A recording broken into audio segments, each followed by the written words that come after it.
오늘 시간에는 창세기 37장 2절 이하의 말씀을 가지고 꿈꾸는 요셉이라는 제목으로 잠시 말씀을 증거하도록 하겠습니다. 오늘은 창세기의 마지막 족장 아브라함, 이삭, 야곱 그리고 요셉의 복과 형통에 대해서 살펴보고자 하는데요. 여러분들 여기 칠판에 보시면 숫자들이 써 있습니다. 1, 17, 28, 30, 39, 56, 110 이게 무슨 숫자인 것 같습니까? 나이. 맞았어요. 요셉이 110세까지 살았거든요. 그러면은 중간에 있는 나이들은 뭘까요? 17, 28, 30, 39, 56. 요 나이들은 뭘까요? 요거는요. 요셉 인생에 있어서 변곡점이에요. 그러니까 요셉 인생에 있어가지고 어떤 특별한 일들이 있었던 것이 17세, 28세, 30세, 39세, 56세에 그런 일들이 있었다라는 것입니다. 그래서 요셉의 인생은요 5번의 큰 변곡점을 맞이하게 되는데, 사실 요셉은요 태어나는 것조차 쉽지가 않았습니다. 창세기 35장 23절 이하의 말씀 볼까요? 주고 참고하세요. 창세기 35장 23절의 말씀 앞에 공독하겠습니다. 레아의 아들들은 야곱의 장자 르우벤과 그 다음 시므온과 레위와 유다와 이사갈과 스불론이요, 나의 아들들은 요셉과 베냐민이며, 라헬의 여종 비라의 아들들은 단과 납달리요, 레아의 여종 실바의 아들들은 갓과 아셀이니 이들은 야곱의 아들들이요 바다마람에서 그에게 낳은 자더라. 아멘. 그러니까 요셉의 아버지 야곱은 4명의 아내를 통해서 12명의 아들을 얻게 되는데요. 근데 여러분, 왜 아내가 4명이나 됩니까? 왜 야곱은 아내가 4명이나 돼요? 아브라함도 하가를 얻었지만은 그래도 사라를 통해서 이삭을 얻었고, 그리고 이삭은 리브가 1명 뿐이었어요. 근데 야곱은 지금 아내가 4명이나 됩니다. 왜 4명이 됩니까? 이걸 한마디로 얘기하면 속임수와 시기심 때문에 그래요. 레아, 라헬, 실바, 비라 4명의 아내가 있는데, 이 4명의 아내 중에서 야곱이 가장 사랑했던 아내는 누굽니까? 라헬이죠. 라헬. 레아하고 라헬은 무슨 지간이에요? 언니죠. 그렇죠. 자매지간이죠. 자매지간. 그래서 라헬을 가장 사랑했기 때문에 라헬과 결혼하려고 결혼 지참금이 없어요. 뼈 빠지게 몇 년 동안 일합니까? 7년 동안 뼈 빠지게 일해요. 그러고 나서 결혼시켜요. 그런 다음에 아침에 일어나 보니까 옆에 누가 누워있어요? 레아가 있는 거야. 레아가. 야, 신부를 어떻게 한 거예요? 바꿔치기 한 거야. 신부를 바꿔치기. 참나. 여러분 화투 쳐보셨어요? 네. 화투 쳐보셨어요?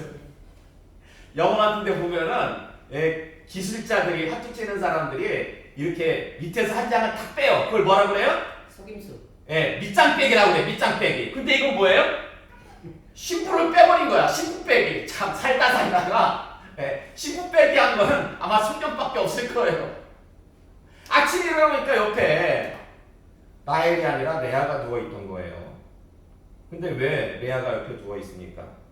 외삼촌 라반이 속인 거죠. 속인 거예요. 외삼촌 라반이 야곱을 속인 이유는 뭡니까? 왜 라헬 대신 레아를 갖다가 신방에 들여보낸 이유가 뭡니까? 동생을 먼저 보내면 언니. 그렇죠. 이게 표면적으로는 순서를 얘기해요. 그랬겠죠. 야곱에게, 우리 집안 그래도 뼈대 있는 집안인데 어떻게 동생이 먼저 시집을 가냐? 언니가 시집 가야 되지 않겠냐? 그러나 실제로는 사실 레아는 좀 인기가 없었던 것 같아요. 미모가 라헬이 한 미모 했던 것 같아. 그러다 보니까 레아는 좀 남자들한테 인기가 없었어. 근데 레아도 시집을 보내야 되잖아요. 그래가지고 순서를 핑계대가지고 레아를 갖다가 야곱에게 먼저 시집 보낸 거예요. 그리고 보니까 7년 동안 일하는 거 보니까 잘해. 보통 잘하는 게 아니야. 그러면서 야 나이를 줄테니까 몇 년 더 일해라? 7년! 그러니까 실제로 나이를 얻으려고 몇 년 일한 거예요? 14년 동안. 야곱도 속임수의 대가지만은 그 외삼촌 라반은 더해. 예.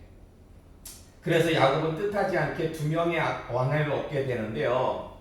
문제는 레아가요 4명의 아들을 낳기까지 라헬은 한 명도 자녀를 못 낳아.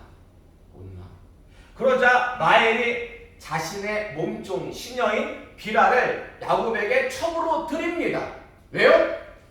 애를 낳아라. 그렇죠. 그러니까 사실 애를 낳으라고 한 거지만은 그 더 근원적인 원인은 이유는 시기심 때문에. 그래가지고 비라가 2명의 아들을 낳아요. 그러자 레아가 어찌합니까? 레아가 자기의 시녀인 신발을 또 야곱에게 첩으로 줘요. 아니 자기는 4명의 아들이나 있는데 왜 실바를 첩으로 주는 이유가 뭘까요? 그렇죠. 시기하기 때문에. 누구를? 자기 동생을. 이런 거 보면은 참 자녀지간에 그 시기심, 그 또 야곱 같은 경우는 형과의 그 어떤 묘한 에서와의 묘한 그런 감정이 있었잖아요. 참 이런 것들은 참 이상하게 끊이지 않는 것 같아요. 그래서 실바도 2명의 아들을 낳습니다. 자 그러면은 순서로 따지면은 이제 누가 자녀를 낳아야 돼요? 다 낳았잖아요. 누구만 빼고? 라헬만 빼고. 근데 순서가 라헬로 안 가고 다시 레아로 가. 레아로 가가지고 레아가 2명의 아들을 갖다가 낳아요. 이때 라헬의 심정이 어땠을까요? 예? 여러분이 만약에 라헬이었다면은 이때 심정이 어땠을 것 같아요? 나만 빼고. 나 빼고 다 낳아. 언니는 또 낳아. 나 빼고. 이때 라헬의 심정 어땠을 것 같아요? 참 정말 갑갑했을 것 같아요. 예. 그래서 여러분 라헬이 어떤 방법을 택할까요? 라헬이 어떤 방법을 택하는지 아십니까? 이게 진짜 중요한데 이걸 잘 몰라. 진짜 중요한 게 이건데. 합한채? 아니에요. 합한채는 그 이전 사건이에요. 언니 레아가 4명의 아이를 낳았다가 더 이상 아이를 안 낳아요. 그래가지고 그 장자 르우벤이 이렇게 들에 나갔다가 합한채를 구해가지고 와요. 그러니까 나에게 그 합한채를 자기한테 달라고. 대신 내 남편을 갖다가 당신한테 대여해줄게. 그래가지고 2명의 아들을 더 낳은 거예요. 근데 나에는 합한채를 먹어도 소용이 없어. 애를 못 낳아. 그래서 택한 방법이 뭐냐? 창세기 30장 22절에 말씀일까요? 창세기 30장 22절의 말씀 함께 공독하겠습니다. 시작. 하나님이 라헬을 생각하신지라 하나님이 그의 소원을 들으시고 그의 태를 여셨으므로. 아멘. 자, 라헬이 택한 방법이 뭡니까? 하나님께 기도. 그렇죠. 기도. 저기 보면은 분명히 나와 있잖아요. 하나님이 그의 무엇을 들으시고 소원을 들으시고. 그렇기 때문에 라헬이 하나님께 무엇을 했다? 기도했다라는 거예요. 기도. 그래서 여러분 요셉은요 그냥 얻은 아들이 아니에요. 합한채로 얻은 아들이 아니에요. 질투심, 시기심으로 얻은 아들이 아니에요. 어떻게 얻은 아들이다? 기도로 낳은 아들이에요. 요셉은 기도로 낳은 아들. 그리고 오늘 본문 3절 말씀 보세요. 오늘 본문 3절 말씀 보시면은 그런 말씀이 있어요. 요셉은 노년에 얻은 아들이므로 이스라엘이 여러 아들들보다 그를 더 사랑함으로 그를 위하여 채색옷을 지었더니 하고 성경은 증거하고 있는데 요셉은요 야곱이 노년에 낳은 아들이에요. 그렇잖아요. 예? 마지막. 예. 그러면은 혹시 여러분 야곱이 몇 살에 요셉을 낳았는지 아십니까? 혹시 그거 아세요? 야곱이 성경에 그냥 노년이라고 나와 있잖아요. 노년이라고. 그러니까 60일까요? 야곱이 요셉이 처음 태어났을 때 요셉이 한 살이었을 때 그 아버지 야곱은 몇 살이었을까? 몇 살이었을까? 이게요, 성경으로 따져보면 나이가 나와요. 계산을 해보면 그 아버지 야곱의 나이는 91세였어요. 91살이었어요. 요셉이 났을 때요? 그렇죠. 요셉 태어났을 때. 요셉 태어났을 때가 91세였어요.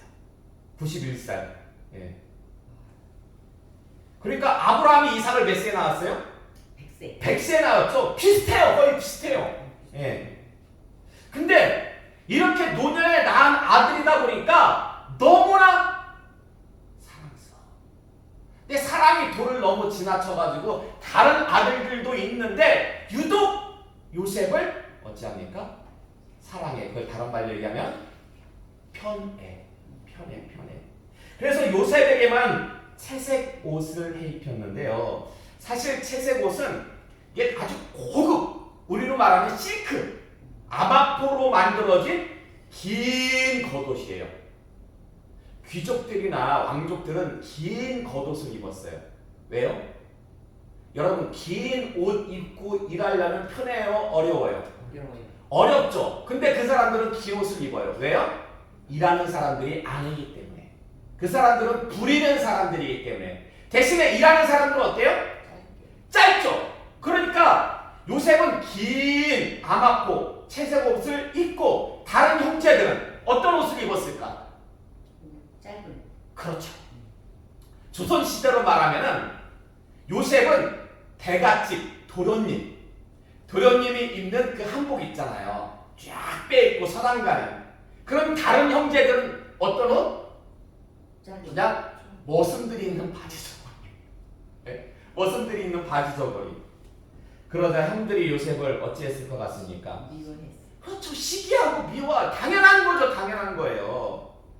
근데 오늘 본문 말씀을 자세히 보시면요, 형들이 요셉을 시기하고 미워한 이유가 또 있어요. 아버지 편애뿐만 아니라 또 있는데 그게 뭘까요? 2절 하반절의 말씀을 보시면요, 형들이 잘못한 것을 요셉이 쭈르르 가가지고 누구한테 얘기해요? 아버지한테 고자질해요. 근데요, 이게 원어적으로 보면은요, 한두 번의 고자질이 아니에요. 습관처럼. 형들이 뭐만 잘못했다 하면은 쭈르르 가가지고 아버지. 그리고 거기다 무엇이 더해질까요? 아버지의 편애, 그리고 습관적인 고자질, 그리고 또 무엇이 더해져가지고 형들로부터 꿈. 그렇죠. 꿈. 그러므로 형들이 요셉을 시기하고 미워하는 이유는 크게 세 가지예요. 고자질, 편애, 꿈. 근데 여러분, 혹시 그 꿈의 내용이 뭔지 다 내용은 아시잖아요. 기억나세요? 두 개의 꿈을 꿔요. 두 개의 꿈. 첫 번째 꿈은 곡식단 있잖아요. 곡식단. 가을에 이제 곧 가을 거지하면 곡식단이 이렇게 밭에 있잖아요. 그런데 그 요셉의 단이 벌떡 일어서니까 나머지 형제들의 단이 다 거기다가 절을 하는 거예요. 그게 첫 번째 꿈이고, 두 번째 꿈은 뭐예요? 해와 달과 11개의 별이 누구에게 또 절을 해요? 야, 요셉에게 또 절을 하는 거예요. 근데 문제는 뭐냐? 이 요셉이 다 좋은데 좀 입이 가벼워. 네. 누가 봐도 그거는 형들이나 아버지가 자기한테 절하는 건데 그걸 그러면 상대방이 듣고 기분 좋아하겠어요? 나빠하겠어요? 점점 더 나빠하겠죠. 근데 그걸 또 형들한테 얘기를 안 해. 형들한테. 그냥 아버지한테만 얘기를 하던지. 형들한테 얘기하니까 형들이 기분이 정말 더럽죠. 자기들은 반석으로 입고 있는데. 예? 도련님처럼 쫙 빼입고서는 한다는 얘기가 그런 이상한 얘기, 이상한 꿈 얘기를 하니까 그 아버지 야곱은 어떤 반응을 보였을 거예요? 아버지 야곱은 그 꿈 얘기를 마음속으로 죽었다. 자, 보실까요? 창세기 37장 10절 이하의 말씀 볼까요? 함께 공부하겠습니다. 시작. 그가 그의 꿈을 아버지와 형들에게 말하매 아버지가 그를 꾸짖고 그에게 이르되 내가 꾼 꿈이 무엇이냐? 나와 내 어머니와 내 형들이 참으로 가서 땅에 엎드려 내게 절하겠느냐? 그의 형들은 시기하되 그의 아버지는 그 말을 간직해 두었더라. 아멘. 그러니까 처음에는 말도 안 되는 얘기잖아요. 그래서 일단 꾸짖어요. 일단 꾸짖긴 했지만은 봐라, 꿈이 뭔가 범상치가 않아. 그래서 야곱은 그 꿈을 마음속에 어떻게 했다고? 간직했다. 그렇죠. 간직했다. 저장했다고 성경은 증거하고 있습니다. 왜냐하면 사실 야곱도요, 꿈을 통해서 계시를 받은 적이 있어요. 형을 피해가지고 그 외삼촌 댁으로 갈 때, 하란으로 갈 때에 그 베델에서 노숙할 때 어떤 꿈을 꿉니까? 사단 꿈을 꾸게 되잖아요. 그래서 아마도 야곱은 추측컨대 그 꿈을 마음속에 간직했다라는 것은 아마 장차 요셉이, 내가 사랑하는, 가장 사랑하는 요셉이 아마 비범한 인물이 될 것이다. 특별한 인물이 될 것이다. 내심 그런 기대를 가졌던 것 같은데, 창세기 37장 31절 말씀 볼까요? 함께 공부하겠습니다. 시작. 그들이 요셉의 옷을 가져다가 수점소를 죽여 그 옷을 피에 적시고 그의 채색 옷을 보내어 그의 아버지에게로 가지고 와서 이르기를 우리가 이것을 발견하였으니 아버지 아들의 옷인가 보소서 하매 아버지가 그것을 알아보고 이르되 내 아들의 옷이라 악한 짐승이 그를 잡아 먹었도다. 요셉이 분명히 찢겨도 당하고 자기 옷을 찢고 굵은 배로 허리를 묶고 오래도록 그의 아들을 위하여 애통하니. 아멘. 그러니까 형들이 요셉을 팔아먹고 그 채색 옷에다가 염소의 피를 묻혀가지고 아버지 야곱한테 갖다 주니까 야곱이 뭐라고 고백을 해요? 이야, 이건 틀림없이 요셉이 악한 짐승을 만나가지고 찢겨 먹힌 거다. 그리고 애통하는데, 사실 성경에는 안 나오지만은 야곱이 그 요셉의 죽음을 애도할 때 문득 그 꿈도 생각날 거 아니겠습니까? 요셉이 전에 이런 꿈 내용을 얘기했는데, 근데 지금 야곱이 올 때는 요셉이 악한 짐승에게 먹혔잖아요. 죽었잖아요. 그러면은 그 꿈은 어떻게 되는 거예요? 야곱의 입장에서 볼 때 그 꿈은 뭐예요? 개꿈이잖아. 개꿈이야. 예? 야곱은 지금 요셉이 죽은 줄로 알잖아요. 무슨 비범한 인생이 돼. 무슨 특별한 인물이 돼. 지금 죽고 말았는데. 자, 근데요, 창세기 37장 18절 이하의 말씀 볼까요? 창세기 37장 18절 이하의 말씀 함께 공부하겠습니다. 시작. 요셉이 그들에게 가까이 오기 전에 그들이 요셉을 멀리서 보고 죽이기를 꾀하여 서로 이르되 꿈꾸는 자가 오는도다. 자, 그를 죽여 한 구덩이에 던지고 우리가 말하기를 악한 짐승이 그를 잡아먹었다 하자. 그의 꿈이 어떻게 되는지를 우리가 볼 것이니라 하는지라. 아멘. 자, 요셉은 죽은 게 아니었죠. 요셉은 죽은 게 아니라 형들이 팔아먹은 거였습니다. 사실 처음에는 구덩이에 던지고 그냥 지켜보려고 했어요. 그냥 구덩이에 놔두고 그러다 보면 굶어 죽겠죠? 네. 근데 그때 형들이 요셉을 보면서 뭐라고 해야 되냐면, 요셉이라고 이름을 안 불러요. 야, 저기 요셉 온다. 안 해요. 누가 온다 그래요? 꿈꾸는 자가 온다. 왜 이렇게 얘기를 했을까요? 너무나 미워가지고 이름도 부르기 싫은 거야. 예. 그러면서 구덩이에 던져버려요. 도저히 빠져나올 수 있는 구덩이에 던져버리고서는 뭐라고 얘기합니까? 저 꿈꾸는 자의 꿈이 과연 이루어지는지 우리 한번 지켜보자. 예. 그러므로 이 요셉의 꿈은요, 어찌 보면 동상이몽을 낳았어요. 동상이몽. 그러니까 아버지한테는 나름의 기대감을 주었어요. 얘가 장차 뭔가 특별한 인물이 될 것이다. 하지만 형들에게는요, 그 요셉의 꿈이 무엇을, 어떤 결과를 가져 나왔습니까? 죽이고자 하는 마음. 예. 자, 그러면은 요셉은 형들에 의해 가지고 구덩이에 던져졌잖아요. 그러면 요셉은 그 구덩이에서 어떤 생각을 했을 것 같습니까? 요셉은 지금 형들이 자기를 죽이려고 구덩이에 던졌는데, 그때 요셉은 그 구덩이에서 어떤 생각을 했을 것 같아요? 자, 이거는 오후 시간에 말씀을 드리도록 하겠습니다. 창세기 27장 9절 이하의 말씀 볼까요? 창세기 27장 9절 이하의 말씀 함께 공부하겠습니다. 시작. 염소떼에 가서 거기서 좋은 염소 새끼 2마리를 내게로 가져오면 내가 그것으로 내 아버지를 위하여 그가 즐기시는 별미를 만들리니 내가 그것을 내 아버지께 가져다 드려서 그가 죽기 전에 내게 축복하기 위하여 잡수시게 하라. 리브가가 집안 자기에게 있는 그의 마다를 에서의 좋은 의복을 가져다가 그의 작은 아들 야곱에게 입히고 또 염소 새끼의 가죽을 그의 손과 목에 매끈매끈한 곳에 입히고. 아멘. 여러분 보세요. 야곱이 아버지 이삭을 속일 때, 무엇을 가지고 속입니까? 무엇을 가지고 별미를 만들어요? 염소. 그리고 그 염소 가죽을 갖다가 이렇게 두르잖아요. 예. 근데 지금 보세요. 야곱은 그렇게 아버지를 속였는데 그 야곱의 아들들은 무엇 가지고 야곱을 속여요? 그 염소의 피를 가지고.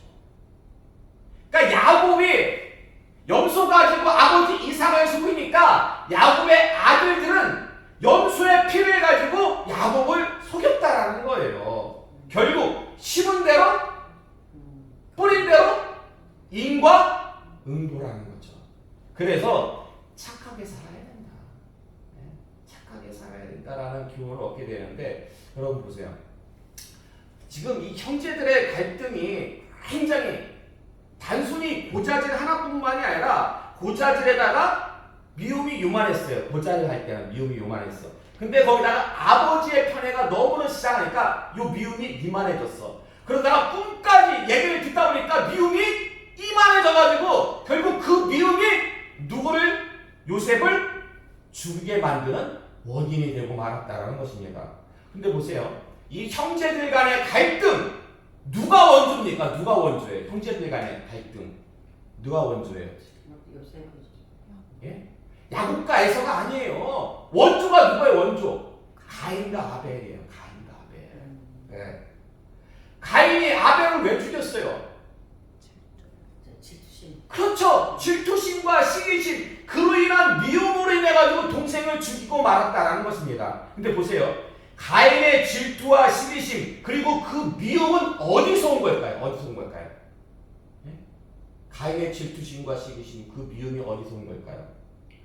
창세기 4장 7절에서 8절의 말씀 볼까요? 창세기 4장 7절의 말씀 함께 공부하겠습니다. 시작. 내가 선을 행하면 어찌 낯을 들지 못하겠느냐? 선을 행하지 아니하면 죄가 문에 엎드려 있느니라. 죄가 너를 원하나 너는 죄를 다스릴지니라. 가인이 그의 아우 아벨에게 말하고 그들이 들에 있을 때에 가인이 그의 아우 아벨을 쳐 죽이니라. 아멘. 보세요. 가인의 질투와 시기심 그리고 미움은 어디서부터 온 것이다?